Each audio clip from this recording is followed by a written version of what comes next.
출애굽기 3장 1절로 14절 말씀을 찾으셨으면 한 절씩 교독하겠습니다. 모세가 그의 장인 미디안 제사장 이드로의 양떼를 치더니 그 떼를 광야 서쪽으로 인도하여 하나님의 산 호렙에 이르매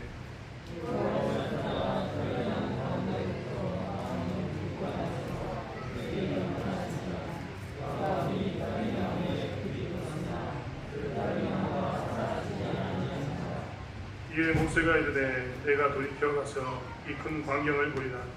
여기 나무가 어찌하여 타지 아니하는고 하니 그때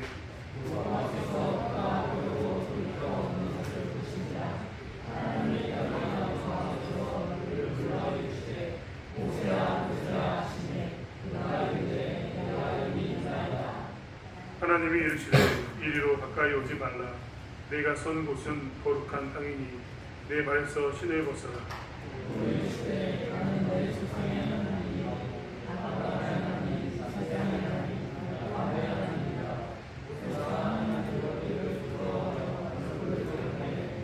여호와께서 이르시되 내가 애굽에 있는 내 백성의 고통을 분명히 보고 그들이 그들의 감독자로 말미암아 부르짖음을 듣고 그 근심을 알고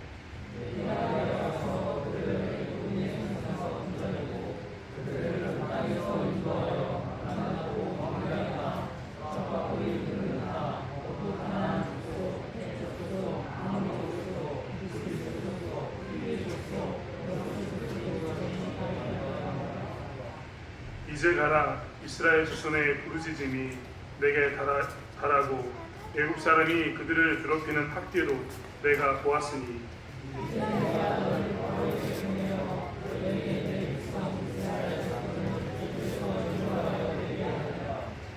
모세가 하나님께 아뢰되 내가 누구이기에 바로에게 가며 이스라엘 자손을 애굽에서 인도하여 내리이까.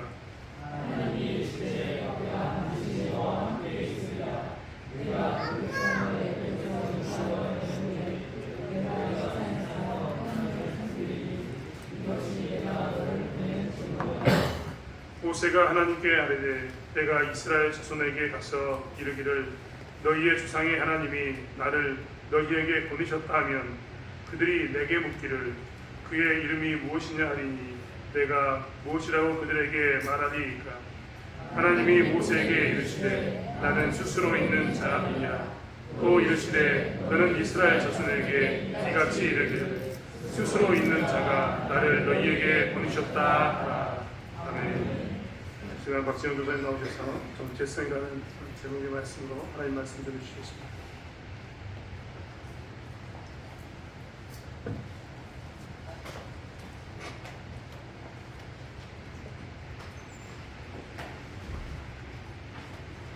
기도하겠습니다. 하나님 감사합니다. 우리 이 자리에 언제 불러주시고 하나님 말씀을 함께 나누게 하시면 감사합니다. 오늘 말씀이 우리에게 힘이 되고 우리가 살아갈 양식이 되는 말씀 되게 하여 주시옵소서. 예수님의 이름으로 기도드립니다. 저는 계속해서 출애굽기 말씀 보고 있습니다. 지난 시간에 모세가 자기의 분으로 일어나서 이집트 과일을 쳐 죽인 이후에 그 일이 한론한 것으로 인해서 미디안으로 도망간 이야기까지 함께 나눴습니다. 그 도망간 과정 가운데 그가 한 우물가에 앉아있다가 미디안 제사장의 딸들을 도왔고 그로 인해서 그가 그의 집에 초대를 받아 식사한 이후에 어떻게 관계가 계속해서 발전됐는지는 성경에서 기록하지 않아서 알 수 없지만 그 제사장 르우엘이 자기 딸 중 한 명을 모세에게 아내로 줌으로써 그 가정 안으로 들어갑니다. 그렇게 아들을 낳고 그는 르우엘, 자기 장인의 양떼를 치며 살아갑니다. 모세가 그 양떼를 침으로 인해서 2장에 나왔던 목자들이 그 양떼를 데리고 온 르우엘의 딸들을 쫓아냈던 일들, 그 일들은 더 이상 일어나지 않게 됩니다. 왜냐면 그 쫓아냈던 일이 목자들이 보았을 때 그때 당시 시대적 배경상 여성들의 약자였기 때문에 그들을 쫓아내었던 것입니다. 그런데 이제는 모세가 나타나서 한 남자가 가장이 나타나서 그 양떼를 끌고 오기 때문에, 그리고 이미 모세가 한번 그 목자들을 대항하여 싸웠고 그 양떼에게 물을 먹였던 전적이 있기 때문에 더 이상 그런 일은 일어나지 않았을 것입니다. 그러한 광경들, 이전에 딸들을 통해서 양떼를 보냈을 때 오던 때와 다르게 이제 모세가 그 양떼들을 데리고 가고 양떼와 함께 돌아오는 것만 보아도 이전의 양식과 매우 다르기 때문에 이 가정으로부터 상당한 인정을 받았을 것으로 보여집니다. 그리고 모세는 그 가정의 일원으로 완전히 받아들여졌던 것으로 보입니다. 그 증거로 오늘 3장 1절에 모세가 그의 장인의 양떼를 치러 다시 나온 장면이 나옵니다. 그가 인정받지 못했다면, 그 가정의 일원이 되지 못했다면 르우엘은 더 이상 모세에게 양떼를 맡기지 않았을 것입니다. 그런데 오늘도 마찬가지로 모세는 그 양떼를 끌고 나옵니다. 그리고 그가 하나님의 산 호렙에 이릅니다. 그가 양떼를 치면서 호렙까지 갔고 그 호렙에서 한 떨기나무 불이 붙어있는 것을 봅니다. 떨기나무라고 하면 우리가 상상하기 쉽지 않은데, 어떠한 큰 나무가 아니라 가시덤불 같은 거, 가시덤불의 그 가지가 얼마나 얇은지 잘 아실 겁니다. 큰 나무에 불이 붙으면, 큰 나무에 번개가 쳐서 불이 붙으면 대단히 오랜 시간 타지만 마른 가시덤불, 그곳이 사막이었기 때문에 거기에 불이 붙었다면 아마 1시간도 안 돼서 모두 다 타버리고 사그라들었을 것입니다. 그런데 그 떨기나무에 불이 붙은 것을 분명히 모세가 보았습니다. 그리고 상당한 시간이 흘렀을 것입니다. 제 주일학교 친구들과 얘기 나눌 때는 한번 모세가 보고 양떼를 치다가 다시 돌아보았는데도 그 불이 그대로 있었다라고 설명했는데, 마치 그런 것 같은 상황이 되는 겁니다. 분명히 모세가 이해하는 상식선 안에서는 이 정도의 시간이 흘렀으면 그 떨기나무는 완전히 사그라들어서 보이지 않고 더 이상 불도 타고 있지 않아야 하는데, 모세가 계속해서 보는데 그 떨기나무는 계속 불이 붙어 있는 겁니다. 그러니까 모세는 그 떨기나무가 궁금해지기 시작합니다. 자기가 40년 동안 광야에 살아온 그 시간 동안에 사막에서 이런 일들은 발생하지 않았던 것입니다. 그가 그 떨기나무를 보고 궁금함이 생겨서 그 떨기나무에게 갑니다. 가까이 다가가는 것을 하나님께서 그 떨기나무의 불 가운데서 모세를 보십니다. 그리고 모세를 부르십니다. 모세야, 모세야, 내가 있는 곳은 거룩한 땅이다. 내 발의 신을 벗어라. 그리고 나는 내 조상의 하나님, 아브라함의 하나님, 이삭의 하나님, 야곱의 하나님이다 라고 말씀하십니다. 그 말을 들은 모세가 급하게 얼굴을 가립니다. 하나님께서 다시 모세에게 말씀하십니다. 애굽에 있는 내 동포, 나의 백성 이스라엘 자손을 내가 보았다. 그들의 고통의 신소를 내가 들었고, 그들이 비명하는 것을 내가 들었고, 그들이 간구하는 것, 그들이 구하는 것을 내가 다 들었다. 이제 약속의 시간이 되었다. 그들을 내가 그곳에서 빼내어 그 조상들 아브라함, 이삭, 야곱이 약속했던 땅으로 데리고 갈 것이다. 너는 내려가서 내 백성을 데리고 올라와라. 이렇게 말씀하십니다. 모세에게 40년의 시간이 더 흘렀습니다. 모세가 40세에 그 마음에 불붙듯하여 이집트 사람을 죽이고 도망쳐 나온 나이가 40세로 보통 알려져 있습니다. 그리고 그가 나와서 또 그만큼의 시간이 흘렀습니다.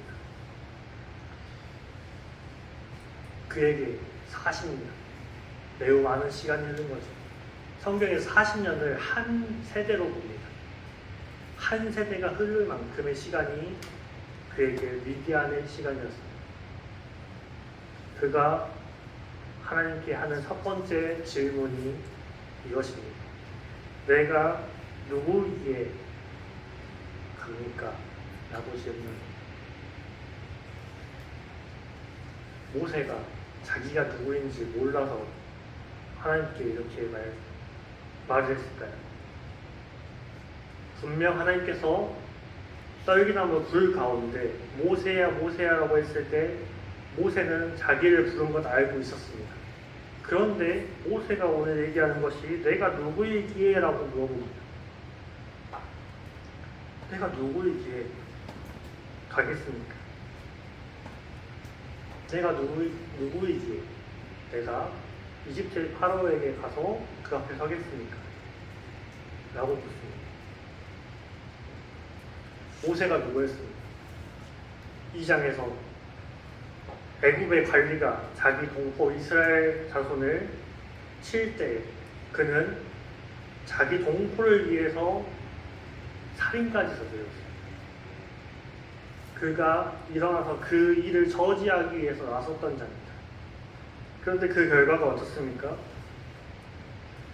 그 결과 그는 히브리 이스라엘 자손의 지도자가 되지 못했습니다. 그를 그 가운데서 빼내지 못했습니다. 오히려 히브리인들이 그를 향해서 너가 누구냐? 누가 너를 우리의 재판장이나 우리의 지도자로 세웠냐? 라고 하면서 오히려 그를 배척했습니다.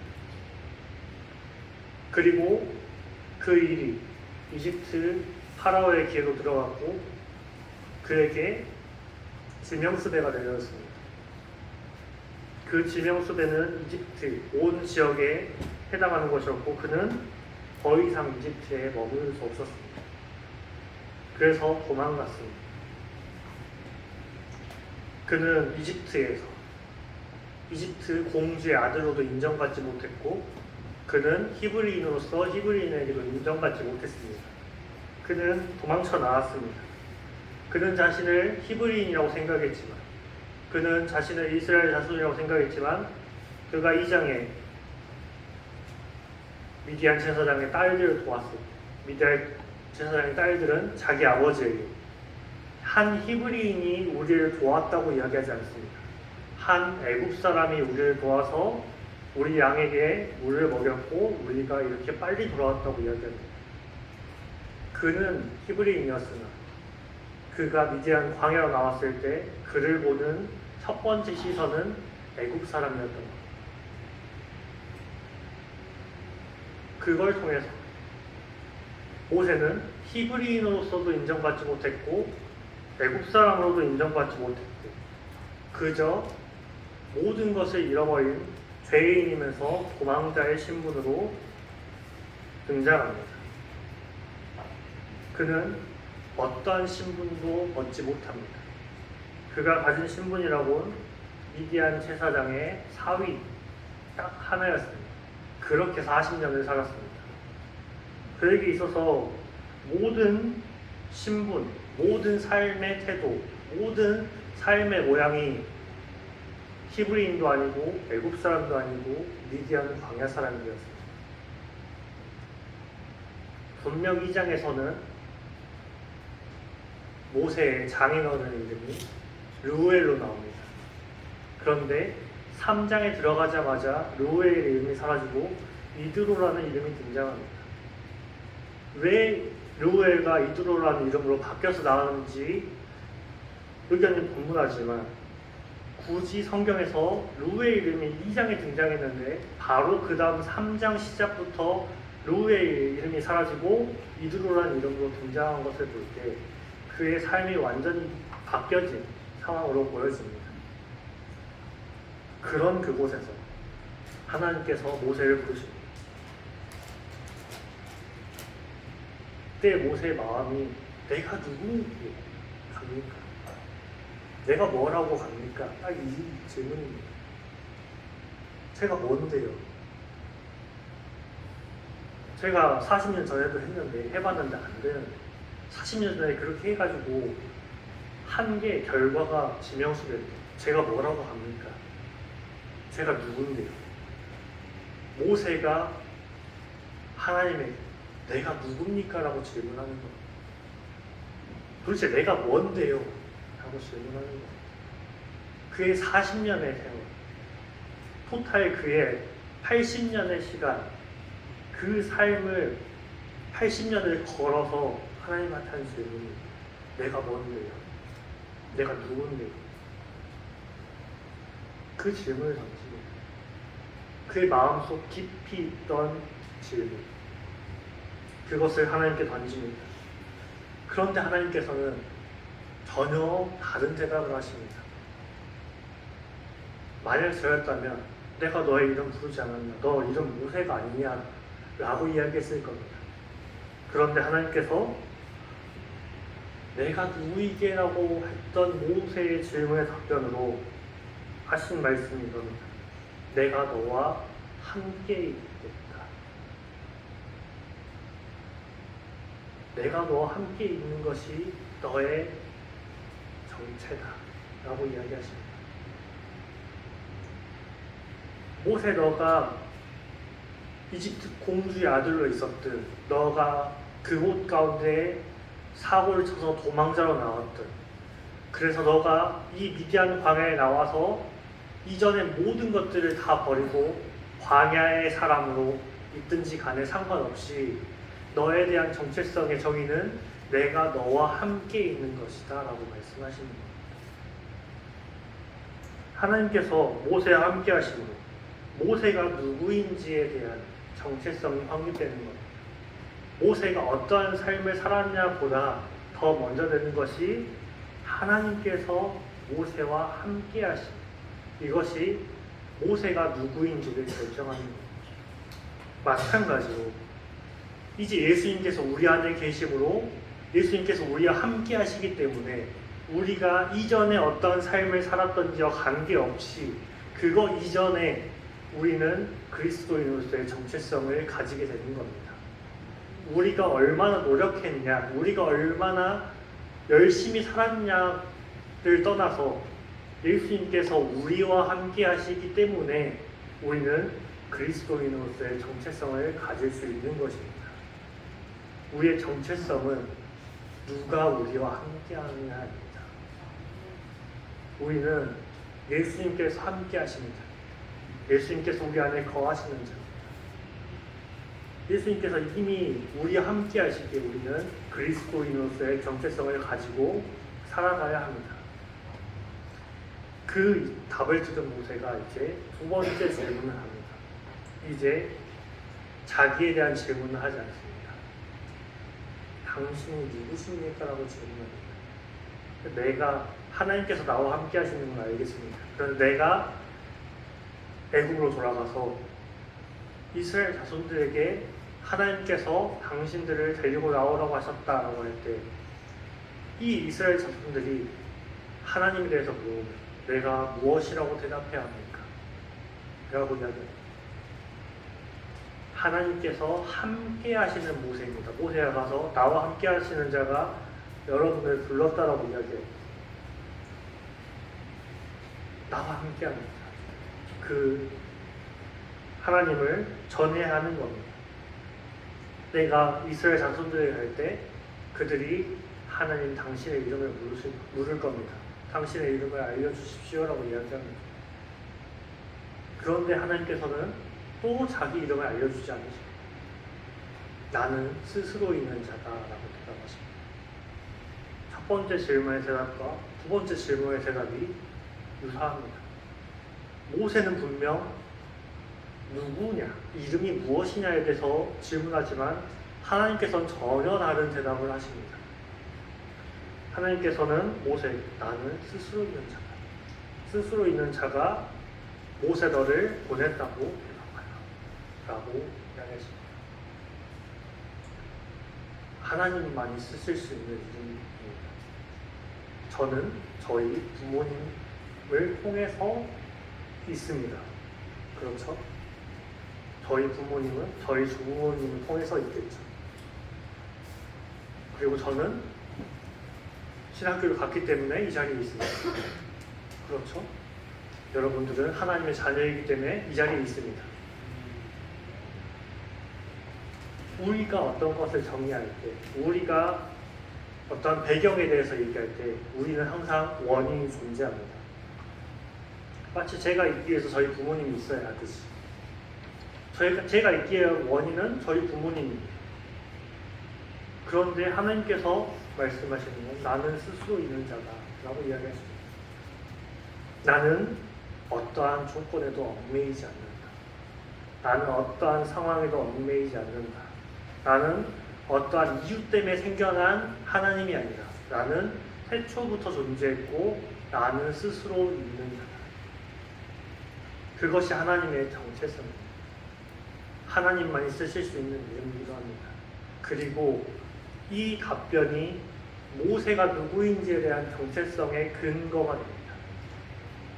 모세의 정체성은 하나님이 함께 하시는 자입니다. 그래서 모세는 하나님이 함께 하시는 자인데, 그럼 그에 대한 근거는 무엇이냐? 스스로 있는 자. 조건 없이, 근거 없이, 오직 하나님이 함께 계시는 것 이유 하나만, 태초부터 지금까지 변함없이 그 유일한 근거가 되시는 분. 우리는 어떤 일을 하기 위해서 조건이 필요합니다. 하지만 하나님은 조건에 얽매이지 않으십니다. 그래서 하나님이 흔들리지 않으시기 때문에 우리의 정체성의 근거 또한 흔들리지 않습니다. 예수님께서 이미 이 땅 가운데 오셔서 십자가에서 우리의 죄를 모두 다 사하시고 다시 부활하신 뒤에 이제 우리와 함께 하시겠다고 하십니다. 이제 내가 영원히 너희와 함께 있겠다 하셨기 때문에 그 근거가 흔들리지 않기 때문에 우리의 그리스도인으로서의 정체성의 근거 또한 흔들리지 않는 것입니다. 그 어떠한 경우에 우리 함께 하시는 하나님이 계시는 우리의 그리스도인으로서의 정체성은 흔들리지 않습니다. 모세가 애굽에서 도망쳐 나와서 그저 그런 삶을 살고 있을 때 자기는 이제 공주의 아들이란 신분도 없고 자기는 살인한 죄인이고 자기는 지명수배를 받아서 죽음으로부터 도망쳐 나온 상황입니다. 그 상황에서 하나님께서는 모세를 아무 자격 없이 아무 조건 없이 부르셨습니다. 내가 뭐라고 그곳에 가서 그 일을 하냐는 모세에게 하나님께서는 내가 너와 함께 있겠다 라고 말씀하십니다. 내가 너를 불러서 이스라엘 백성의 지도자로 삼을 것이다. 너는 하나님인 내가 함께하는 지도자다. 너를 부를 때 나는 아무런 조건 없이 불렀고 너를 부른 유일한 근거, 너가 지도자가 될 수 있는 유일한 근거는 스스로 존재하는 나 하나님이 너와 함께하기 때문이다 라고 말씀하십니다. 우리도 마찬가지입니다. 죄인으로서 죽어 마땅합니다. 죄의 값을 죽음으로써 갚아야 하는 우리에게 하나님께서는 하나뿐인 독생자를 내어주셨습니다. 그리고 우리의 모든 죄의 값을 그에게 전가시키시고 그를 십자가에 달려 죽이셨습니다. 그 핏값으로 우리의 모든 죄를 대신하셨고 그 대속에 의해 아무런 조건 없이 아무런 이유 없이 우리를 자녀로 부르셨습니다. 그리스도인으로 부르셨습니다. 이제 내가 내 하나뿐인 아들 죽이어서 그 피의 값으로 이제 너를 삼겠다. 너를 나의 아들, 나의 딸로 삼겠다. 이제 내가 너와 함께하리. 내 하나뿐인 아들을 죽여 값을 치룬 너를 이제 내 아들로 삼겠다. 내 딸로 삼겠다. 이 말씀에 모세야 모세야 부르신 것처럼 이제 내가 너를 지명하여 부른다. 너는 내가 지명하여 부른 아들이고 너는 내가 지명하여 부른 딸이다. 내가 너와 함께하리라. 너를 지명하여 부른 나는 스스로 있는 자다. 그것이 우리의 정체성입니다. 오늘 본문의 모세의 정체성이 하나님이 함께 하시는 자이다. 그 근거가 스스로 있는 하나님입니다. 우리의 정체성의 근거는 예수님께서 우리 안에 함께 하시는 자. 그리고 그 근거는 이제부터 세상 끝날까지 내가 너희와 영원히 함께 있으리라. 스스로 있는 자. 그 예수님께서 우리 안에 거하시며 우리와 함께 하시는 그것이 우리의 정체성이 됩니다. 그리스도의 정체성을 가지고 이 땅 가운데서 살아가시길 소원합니다. 그리고 모세에게 지어진 명령. 이제 너는 가서 내 백성에게 조상의 하나님께서 나를 보내셨다. 그 명령을 우리 또한 수행해야 합니다. 그것이 무엇입니까? 우리가 하나님의 이름을 전하는 것, 예수님의 이름을 전하는 것입니다. 구원하시는 일을 하나님께서 하십니다. 그러나 모세가 가서 그 이스라엘 자손에게 하나님께서 자기 이름을 전하라고 나를 보내셨다 하신 것처럼 그리스도인인 우리도 아직 하나님을 알지 못하는 자들에게 가서 하나님의 이름을, 예수님의 이름을 전해야 합니다. 그리고 모세가 말했듯이 그들이 나에게 하나님이 도대체 누구냐 물을 것입니다 라고, 그럼 당신이 무엇이냐고 내가 대답해야 합니까? 라고 했듯이 우리는 그리스도인의 정체성을 가지고 세상 가운데 살아갈 때 세상에 아직 하나님을 알지 못하는, 하지만 하나님이 구원하시려고 작정한 자들 입에서 너가 믿는 하나님 도대체 어떤 분이냐 라는 질문이 나오게 살아야 합니다. 우리가 아무리 우리 입으로 하나님 믿으세요, 예수님 믿으세요, 물론 중요합니다. 그런데요, 너가 믿는 하나님이라면 내가 한번 믿어볼게 라는 질문이 나와야 됩니다. 그렇죠. 너가 믿는 하나님은 어떤 하나님이기에 너의 삶이 그렇게 살아갈 수 있느냐 라는 그 질문이 나와야 되는 거 아닙니까? 우리의 정체성은 이제 그리스도인과 모세에게 명령하십니다. 또한 우리에게 명령하십니다. 우리는 이제 그리스도인의 정체성을 가지고 예수님의 이름을 전하는 삶을 살아야 합니다.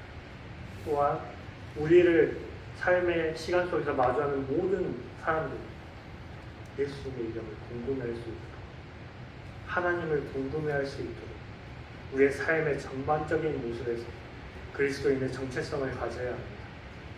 그것이 예수님께서 죽기까지 사랑하시고 죽기까지 순종하시고 죽음으로써 그 모든 값을 치르시고 이제 하나님의 아들과 딸로 삼으신 우리가 살아가야 되는 정체성의 모습입니다.